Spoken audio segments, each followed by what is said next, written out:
We will call to order Prairie Hill Community School District number 133, regular board meeting at Willowbrook Middle School Library. Today is March 18th, 2026, and it's 5:31 p.m.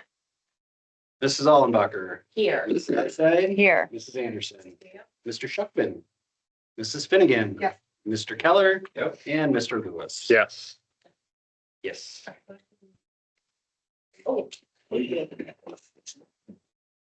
I pledge allegiance to the flag of the United States of America and to the republic for which it stands, one nation, under God, indivisible, with liberty and justice for all.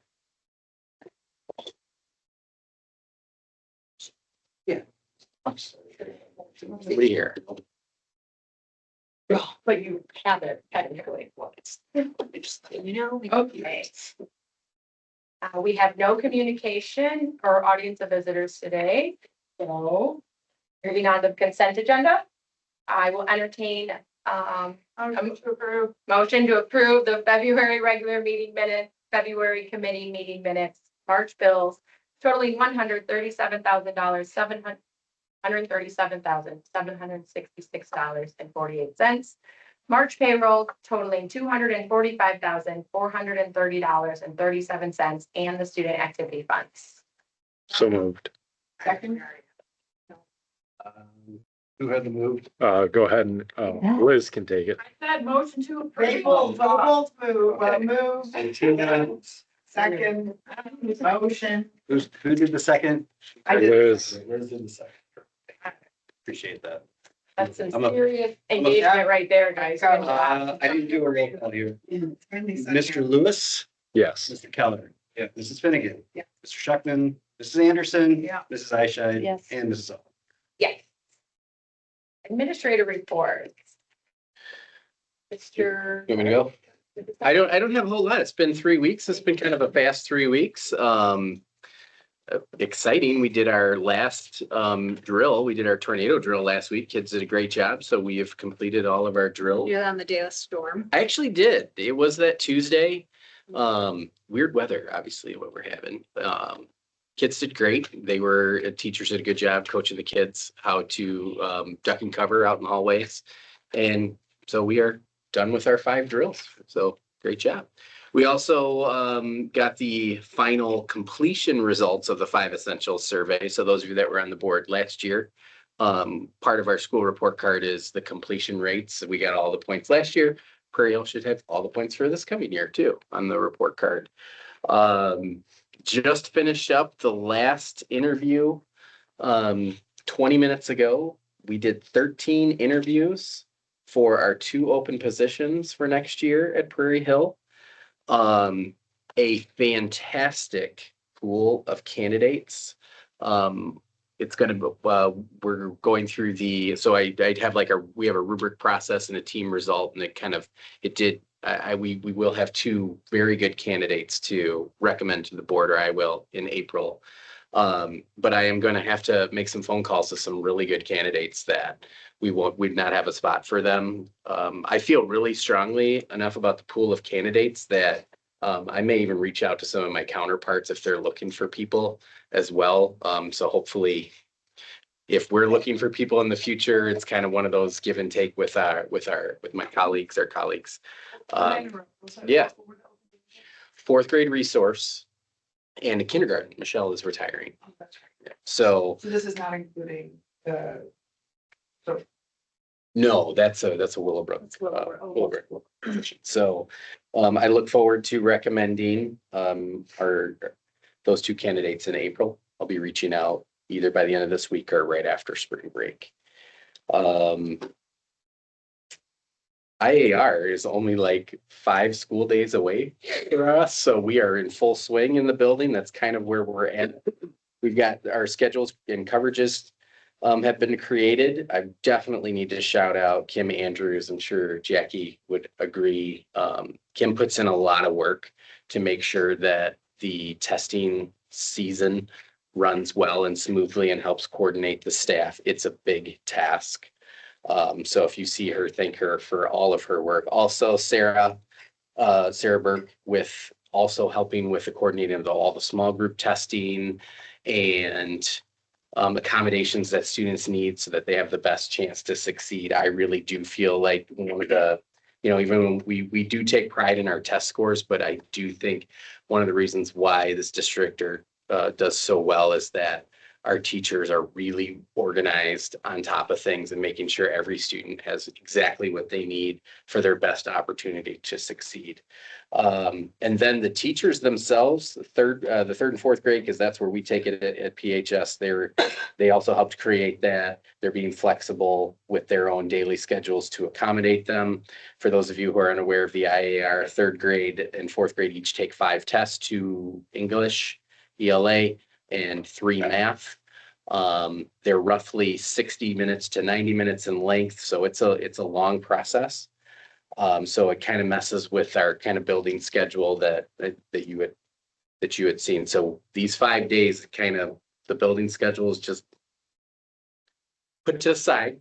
And, our K2 teachers and students do bear some of the flexibility, like we have to move some specials around for them. And so big shout out to our team of teachers, and I expect it to go well.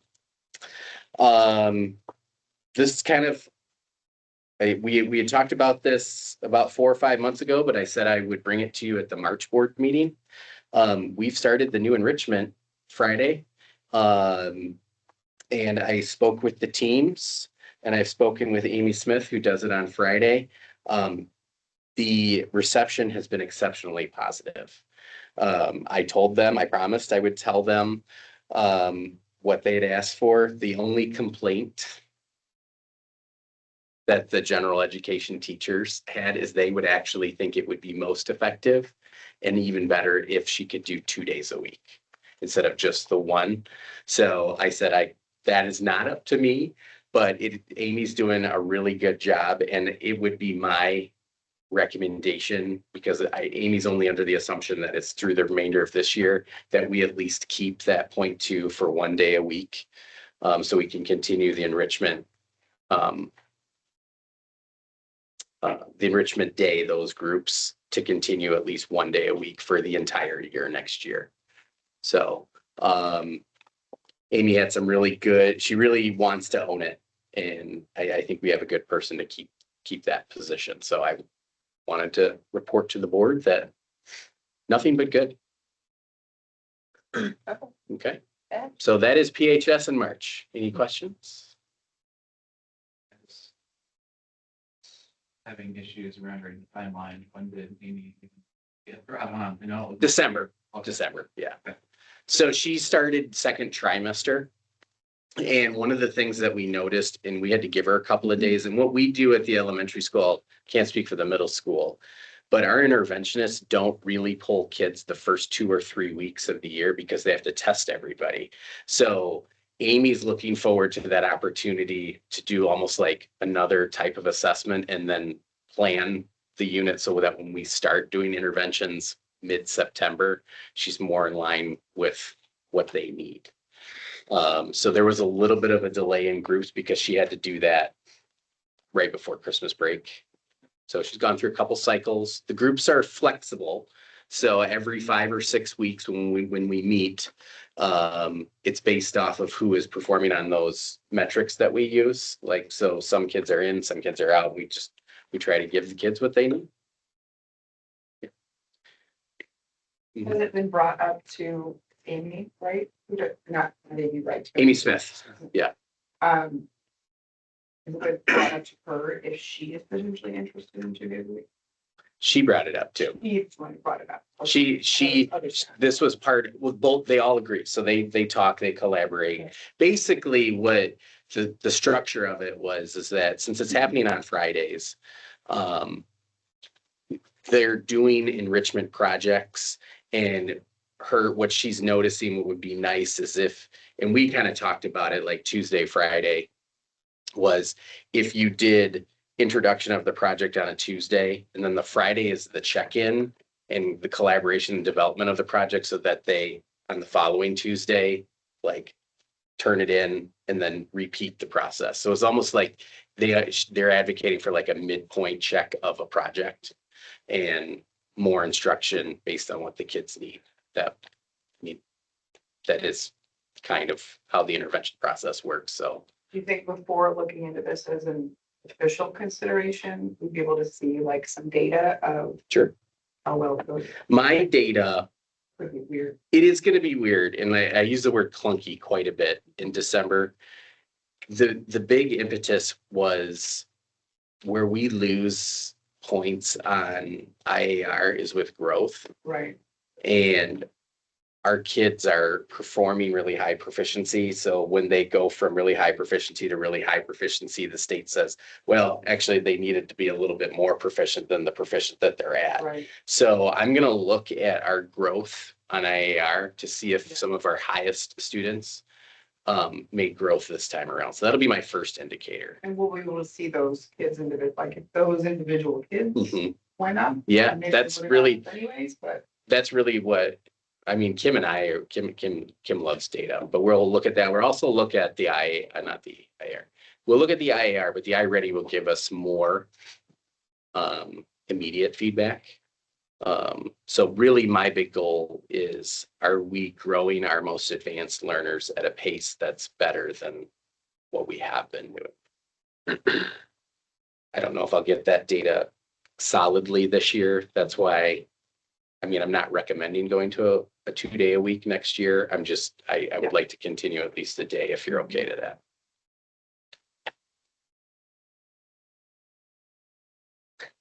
Right. I don't know, trying to remember, we talked about it last time, but eighth graders had their course selection nights at Onondaga at the end of February.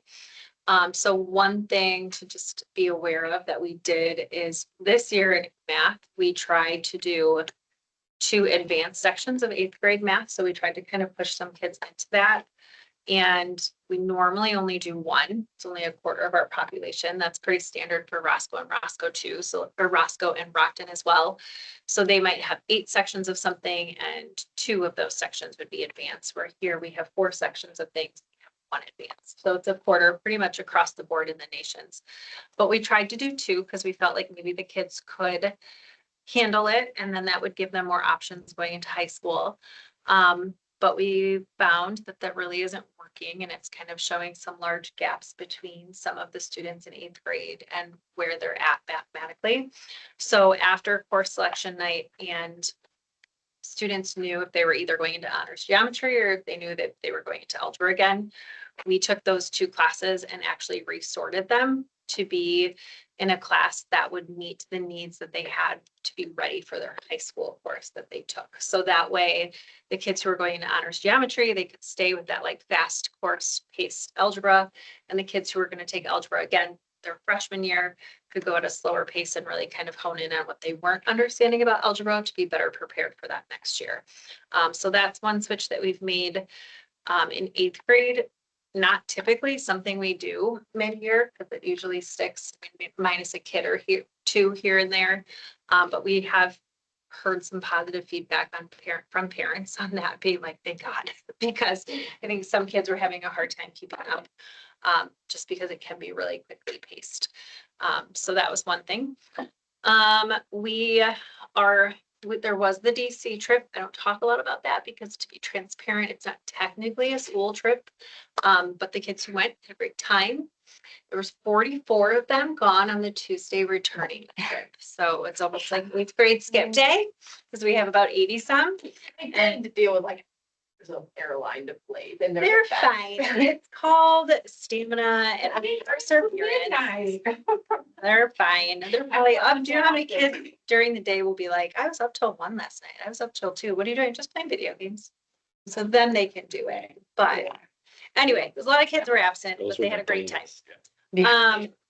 We have popped into our 3rd trimester as well. Our last or 3rd quarter elective is ending here right before spring break. So there's that switch into that final stretch. Girls basketball has concluded. Our 8th grade team, our varsity team, was in the championship game. They played against Rockford Christian. They only lost by 2 points. They did an amazing job kind of fighting and working all the way to the end. And they're actually their most talented players, I will say, are seventh graders, and they have a couple eighth graders who can definitely contribute, but one of their seventh grade players, who's kind of a go-to, is also injured, so she could play. But they did a really great job fighting for that. The seventh grader, the varsity JV team, they did a lot of learning, right, Kim? A lot of growth. They had it was a hard season because they worked hard to be competitive with teams, but they really did have a great attitude, and it was fun to watch the parents as well, for the most part, really appreciate the small wins, like even just getting a simple basket for somebody. So they both had Won a game. yeah, but you could see even at the end of the game, they'd be getting, unfortunately, maybe killed, let's just say nicely, and they'd still score. Some you'd score a free throw or a basket, and you would think that it was like the winning point to win. I literally walked in, I thought the scoreboard was broken. Yeah. Yes, I bet. But again, that's a lot of sixth graders. So normally in other districts, they fill most of their teams with seventh and eighth, and sixth graders are just a couple here and there. So some years we have that here at Prairie Hill where we get a lot. But those are some of my best teams where I would get to keep them sixth grade through seventh grade through eighth grade. By eighth grade, they're a totally different type of group. So they had a lot of room to go. Boys volleyball tryouts have concluded. They were today and yesterday. So that's our first ever. They kept everybody because they had just enough to keep actually and make two teams. So one team for JV and one team for varsity, which we weren't sure that we were going to get the students to come out to make two, but that's cool because Roscoe, Rockton, and Harlem also all have two teams, so they'll get to play both. So something to just mention and kind of look out for as we probably hit into April. We only originally asked for one coach and one stipend, but now that we have two teams, we'll likely have to relook at that because just like girls volleyball or boys basketball, there's two teams and two coaches. So we'll talk about that in April, but I just wanted to bring that up. Medieval Times was visited by sixth graders. I keep feeling like somebody's talking. I feel the same way. Okay. Yeah. On last Friday, so they went there. They had a wonderful time as well. Something to keep in mind, tomorrow night is our Tony Barlow charity game that Mike Ryan started years and years and years ago. The purpose of the night is to raise money for Defy Abuse Shelter. So the students play the staff in volleyball and basketball. So the varsity girls will play in volleyball, and then the varsity boys will play in basketball. Historically, there's always an injury from an adult that happens during these events. Well, Kim and I have crutches.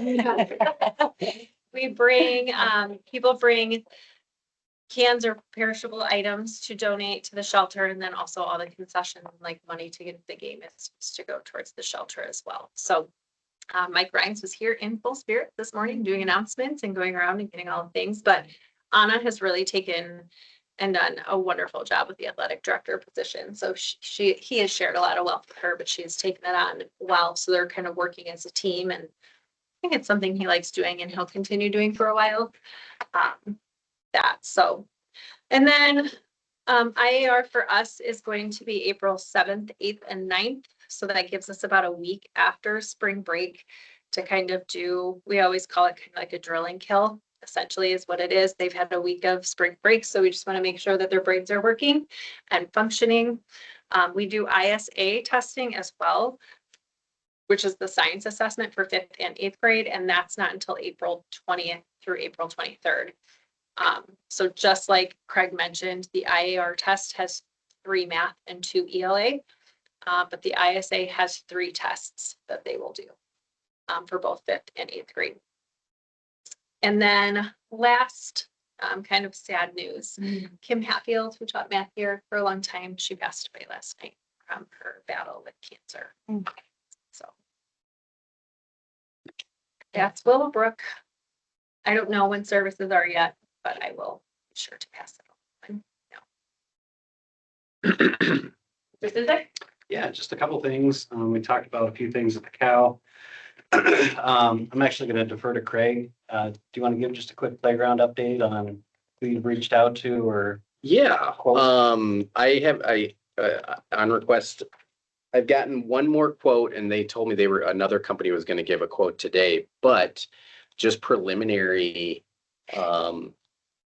I would like to sit down and I just asked the company, I gotta find it again. Is it in the drive? I want to say the name of the company, right? Cap Projects. So from American Parks, when I talked to them, they were based out of Florida, but this one's Texas, the person that I'm talking to. Regardless, the equipment, they kind of gave me the basics of the equipment, like what I was looking for. It's obviously a main playground structure, some swings, all the things. It's nothing specific. I'd like to get input from the pre-K team about specifics, but overall, the total cost of equipment was around between 20 and 22, and the installers was around 8 to 9. So it would be 30,000 with this quote out the door. Which is less than the one I was talking about in the fall, which was Yeah, I think so. And I think the other company, when I talked to them, like I said, I told them I was having a board meeting on the 18th. They're gonna give me another one and stay about in that range as well. So it looks like a decent pre-K playground would land around 30 instead of the 60 that was originally reported, and that's installed. Just keep bringing that down. I'm trying. I am trying. The goal would be to try to have something ordered. If we are able to do this, something ordered by the end of April so that it's here in June. Would be nice to do a summer build in there. Really with a hopeful goal that the pre-K team does 3 summer events for their upcoming class, and the one in August, they bring them here for supply drop off separately. And I would like for the pre-K to be introduced to that playground by the start of next school year. So just some things to talk about with money. Still working with the PSA as far as their 503C. Is that, I say it right, family? 503C, right? Yep. Like I said, we do have the 5,000 from Pilot. They put us in a nice news release, right? And then I did have a business that reached out that was interested in donating maybe 15. So that would put us at 20. So basically, I would be looking for about 10 from some combination of. That's kind of what I'm looking for. District and PSA. District PSA. So we're getting there. This is it's an already fenced in. Yeah. smaller area. Yeah. Yeah, the area is pretty much ready to go, so it's just the equipment installed. And then do you think mulch or? It's Malta's already in there, so. Oh, okay. And the whole playground of itself, just, I mean, you want to know, the area under the trees closest to the fence in the parking lot, the grass has now stopped growing there, and like right now, it is not ideal to play over there because it is all mud, there's no grass. So we're going to be purchasing and putting a lot more of that mulch in throughout the whole thing. Yeah, after the install. After the install, yeah. Yeah. So I think I'm gonna mulch all the way up to the fence, all the way around. No mud. So as I get those, or as Craig gets those, I'll put them in the folder and then we can discuss again at the cow. We should have at least 2, if not 3. Yeah. Estimates by. Hopefully the April cow. Well, April committees. I Yeah, guess. cow is a murder, Oh, okay. slaughtered. So which committee is it? Finance. Okay. And probably Ed too. Okay. So I'll get those taken care of as Craig gets those taken care of. Just wanted to have him give you an update, since he had more information. So thank you, Mr. Carter. Just want to reiterate registration fees. We'll start taking a look at those. We'll leave them the same for next year, but possibly upping them in the 2027-2028 school year. And I'll check out the different districts around us to see where they're at to kind of be a comparison and or take a look at what they're charging for versus what we're charging for. So we'll continue looking at that. The tuition waiver, actually during the cow, I received an email back from legal with some clarifying questions. So they're working on that. I would say we should have at least a preliminary by at least the April board meeting. And I let them know, reiterated that we'd like to approve that in either April or May. So there were a couple of clarifying questions as far as like what with union involved and so on and so forth. So I just had to get back to them about that, and then they're working on that and they'll give us some feedback. So I'll share that with you. And then the final thing is if you did or did not notice, the 1% sales tax did not pass. It was like 60 some percent to 30 some percent. And actually, I was quite impressed that I think there were about 30,000 people that went out and voted on a March election. So that was impressive. Yeah. Take over for the first. Oh, that's fantastic. So we will, as a region, we will likely regroup and kind of take a look at what that looks like. I think one of the things that hurt us was towards the end of everything or beginning of the election, I guess, depending upon how you want to look at it. There was a very strong showing from a realtor group in the area, I saw. and a lot of the information they were giving was not true. So I think people didn't do the research that they should have. And, you know, again, we tried to do we did a open meeting with the Onondaga Nations in the area, and we had one person show up. So, you know, it's one of those things. So we'll regroup, we'll conversate about it. I would imagine we'll likely try and get it back on in the November board or November election, but I'm not going to speak to that until we kind of make a collective group. And once we have that, then I'll obviously be The process to get it back on the ballot, does that require board approval from all the districts again? I Like, don't think so. I think once the resolution is done, it's good. It's just a matter of, is there enough motivation to put it back on? Right. I think as districts, we would be excited about receiving the money for the facilities. And obviously we don't take a stance one way or the other, but I guess I'd say it'd be in our best interest, in my opinion, to at least try again, but we'll see what we think is a better occurring. chance if it's on in a more regular election. Could be, yeah. I mean, there'll be more people for Yeah, sure. the people that voted this are usually like old people that. Or young people. Or. Yeah, or days, yeah. If it's like an older crowd that don't have kids in schools and They just see taxes. there's no, yeah, exactly. Yeah, absolutely. And I did see in some posts that, you know, we've talked about giving back to the communities as far as tax payments and whatnot. And to be honest, the comments I read, a lot of the people just don't believe that's going to happen. Yeah. So maybe we have to have more of a finite information giving, I guess. Or an illustration that would show what this looks like. Yeah, Where we had flyers that we were posted on the website and we gave to the one parent who showed up. So those will be readily Well, available. let's see let's ask how they voted. The one parent that showed up. We should. It was Kinnikinnick, I think, so I can reach out and see if I can find out, but so a little disappointing in the sense that we're not gonna have that extra money coming in for facilities, but as I said, we'll regroup and then we'll come back and I'll give you an update when we figure that out. And then probably a good time to mention that we're taking away the committee of the whole and we're gonna start meeting as committees.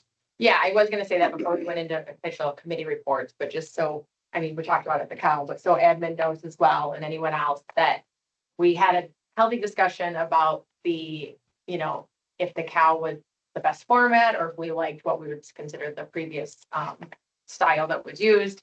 Only 3 of us had any experience with the fryer, so at this time, we've decided to go back to committee meetings. So I believe finance, building and finance, as well as policy will meet when our normal county meeting was the Wednesdays at 5. And then education has to figure out their new time slot. We'll keep those as consistent as possible. We will give this other format with the more committee specific meetings a try, probably at least through July. June or July, and then have one more discussion on which one, because then everyone will have experienced both formats, and then we can decide what really works best for our district. So that is our plan right now. Building and finance. Got anything? I mean, the cow was only 1 week ago, so I don't know that we have a lot to report, but the only question I had, it's not a report. When is the final drop dead due date for the audit to be finalized and signed off on? Okay, I thought so. Any progress? I haven't heard anything. Yeah, I'll touch base with her. It's been kind of a busy week, so. She did send me the info for payroll, Okay. the number of employees. Yeah, and Laura had sent me something the other day that I haven't had a chance to look at, but so she's on stuff too. Yeah. okay. Education, transportation, Nothing. Did we decide Tuesday at 9 AM That's what for a subcommittee? Okay. Tuesday, which Tuesday? And Tuesday, the 14th. let me see.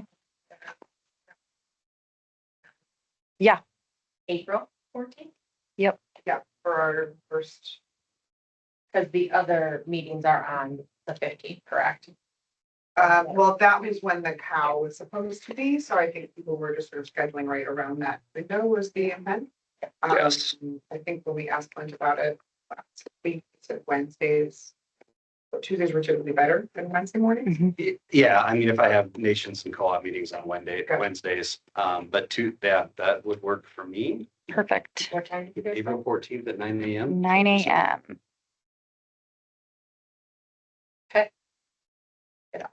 In progress.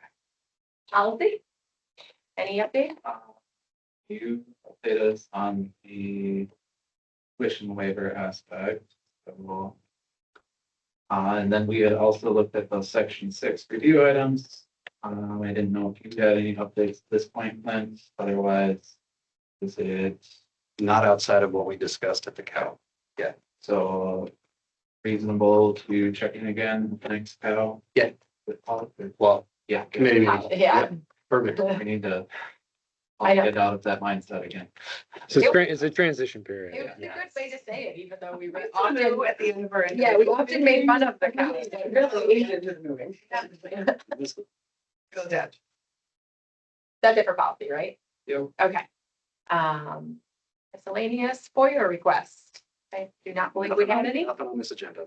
All right, so I will entertain a motion to enter executive session to discuss appointment, employment, compensation, discipline, performance, or dismissal of specific employees to C1. Second, Mr. Shuckman, Mr. Lewis, Yes. Mr. Keller, Yeah. Mrs. Finnegan, Yes. Mrs. Anderson. Yeah. Mrs. Eichscheid, yes. Mrs. Allenbacher. Yes.